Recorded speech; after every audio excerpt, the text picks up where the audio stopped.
ঈশ্বর চিন্তা টিম এর আজকের গন্তব্য বোলপুর শান্তিনিকেতন।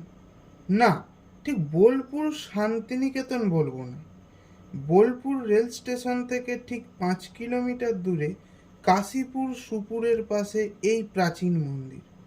এই প্রাচীন মন্দিরের নাম সুরতেশ্বর শিব মন্দির। ঘুরে দেখব এই ঐতিহ্যবাহী মন্দির আর জানব এই মন্দিরের ইতিহাস। মহারাজ সুরত সিং এই মন্দির প্রতিষ্ঠা করেন। ওনার নামানুসারে এই মন্দিরের নাম রাখা হয় সুরতেশ্বর শিব মন্দির। মহারাজের জন্ম হয় 18 ডিসেম্বর 1765, মৃত্যু 25 মার্চ 1828। এরই মাঝামাঝি সময়ে এই মন্দিরের প্রতিষ্ঠার কথা শোনা যায়। বোলপুর শান্তিনিকেতনের তখন নাম ছিল বলিপুর। কেন বোলপুরের নাম বলিপুর ছিল সেই তথ্য পরের ভিডিওতে বলবো। এই প্রাচীন মন্দিরের নবরূপে সংস্করণ এর ছবি তুলে ধরব। এবার আসি পূজার নিয়মাবলী।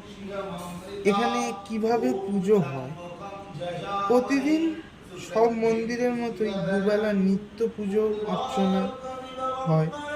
এছাড়া সন্ধ্যাবেলায় সন্ধ্যারতি স্থানীয় পুরোহিত দায়িত্ব সহকারে নিয়মিত করে থাকেন এই কাজ। প্রতি সোমবার অপরাহ্নে মানে দুপুরবেলা থাকে ভোগ প্রসাদের ব্যবস্থা। তেমনই ঠিক আজকে আমরা ভাগ্যক্রমে সোমবারই পৌঁছেছিলাম এই সুরতেশ্বর সিংহ।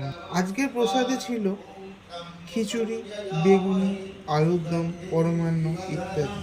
এ এক অপূর্ব স্বাদ। তৃপ্তি পেলাম এই প্রসাদ পেয়ে। আজকের ভিডিও এই পর্যন্তই।